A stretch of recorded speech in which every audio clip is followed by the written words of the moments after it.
Hi, and welcome everybody to another edition of the Winner's Circle Sports Betting Podcast. My name is Ross Benjamin, professional sports handicapper from rbwins.com. And like every Wednesday, and today is Wednesday, we are joined by the iconic sports handicapper, Mr.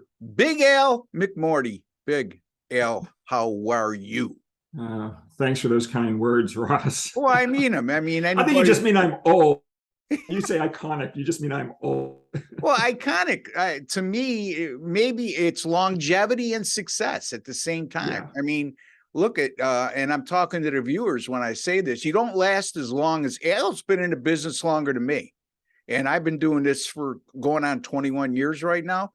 And when you label somebody as iconic, in my estimation, it should be longevity and success. And you've had both. So, I mean, that's sincerely what I say. As you have as well. It's just interesting how these, what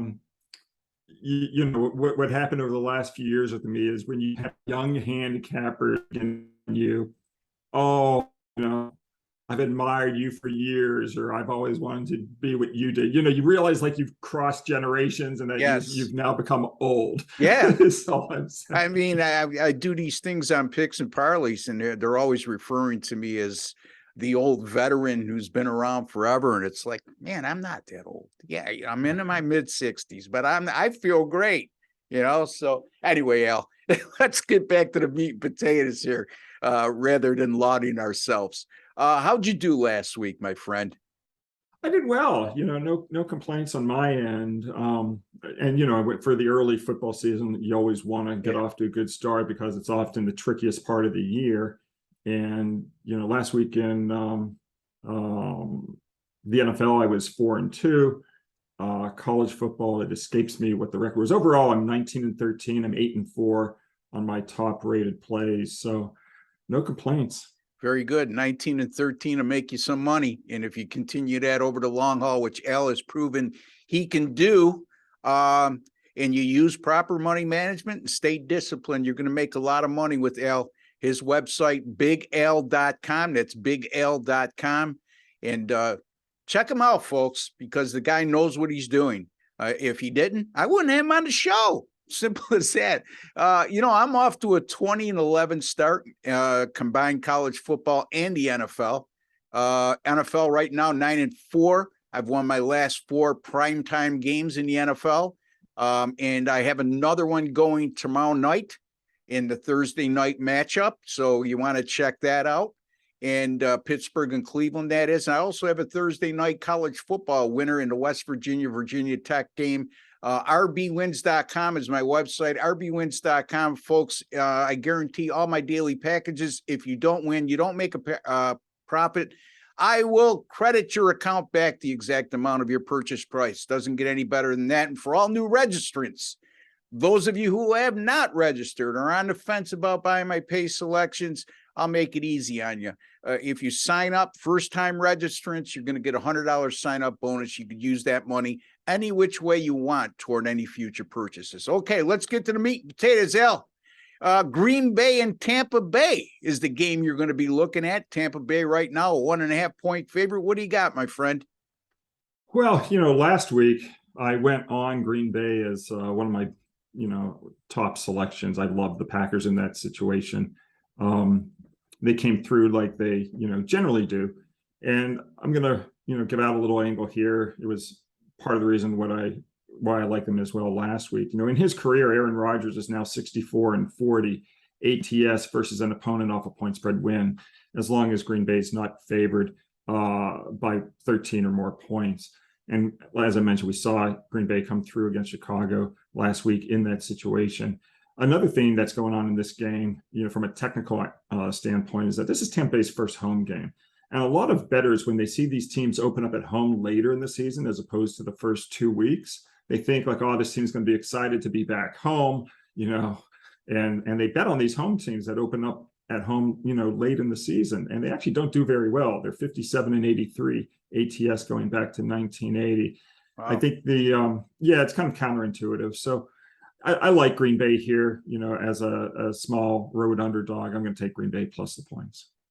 Green Bay plus the 1.5 over Tampa Bay from Big Al McMordie. I'm going to take a look at the Atlanta Falcons and the Seattle Seahawks game right now. Seattle's a 2-point home favorite. Look, Atlanta's coming off back-to-back losses, but they covered on each occasion as an underdog. And, you know, I went into our trusted database, Al, the 4D handicapping software, which both of us possess. Only about 15 guys in the country have that. So, powerful tool, my friends. Since 1997, NFL teams coming off back-to-back losses in which they covered on both occasions as an underdog, like Atlanta did, are 4-25 straight up. And if their opponents are coming off a loss, like the Atlanta Falcons are, if their opponents coming off a loss like the Seattle Seahawks are, it improves to 1-17 straight up. I say improves because we're going to go against that team. Ross, why are you giving me a straight up betting angle? Well, you know what? I like the favorite. They're laying only 2. And, I'll lay the money line here on Seattle minus 130 because I don't want to take the risk of pushing on 2 or winning a game by 1 and losing. I mean, what's the additional 20 cents on a dollar means nothing to me, folks. And the juice only counts when you lose. On top of that, Seattle 74-30 straight up and 60-41-3 against the spread at home under Pete Carroll. And that includes 8-0 straight up in ATS under Pete Carroll as a home favorite of 4.5 or less when they're coming off a straight up loss. On the other hand, since 2020, Atlanta 4-12 straight up in ATS when they played their previous game on the road. And the Atlanta Falcons are also 0-3 straight up in ATS since 2020 when coming off back-to-back covers, and they lost those games by an average of 12.7 points per game. I am going to take, like I alluded to, Seattle minus 130 on the money line over the Atlanta Falcons on Sunday. And also Al McMordie, he likes the Tampa Bay or Green Bay Packers, plus the 1.5 at Tampa Bay on Sunday. Al, tell the folks what you may have coming up this week. And it's around the time where you become a volume handicapper, if I'm correct. Yes and no. I mean, generally that's true, but I already looked at the NFL card for this week and I won't have much, to be honest with you. I had a lot, my card was a lot better last week. Sometimes it's unpredictable like that. College looks okay. It doesn't look like it's going to be a great card, but it looks, run of the mill or average. But NFL for me looks like it's really below average this week. But that's as a handicapper, you have to give out the games when they're there and you pass when you're not. And that's one of the reasons why I think I'm successful is I've got a methodology and I've got discipline. And then other guys, if you're a handicapper, even if you're just a gambler, if you're just betting on games to bet on games, that's a recipe for, non-success, I guess. But if folks want to check out my website, it's not just me at bigal.com. There are 20 handicappers at bigal.com. We've got roughly 10 free plays every day there. If you want to register at the website, we've got coupons for you to use, $90 a coupon. So it's not just myself, it's 20 other, handicappers at the website. And it's a great website. We've got articles and a lot of good stuff over there.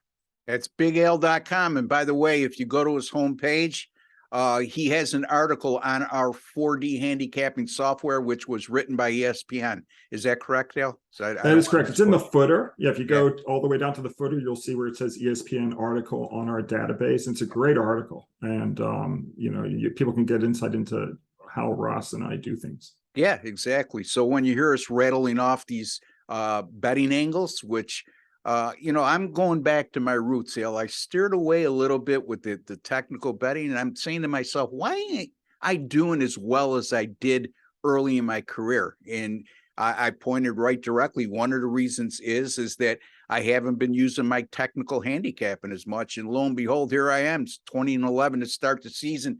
Now, I'm not going to predict that I'm going to continue to win at that pace, but I'm going back to my winning ways is what I'm trying to say. So anyway, Al, always a pleasure, my friend. And always a pleasure, Ross. I will join you again next Wednesday. And, I look forward to it. Al. So for Big Al and Ross Benjamin, we'd like to wish each and every one of you all the very best. Good luck and God bless, folks.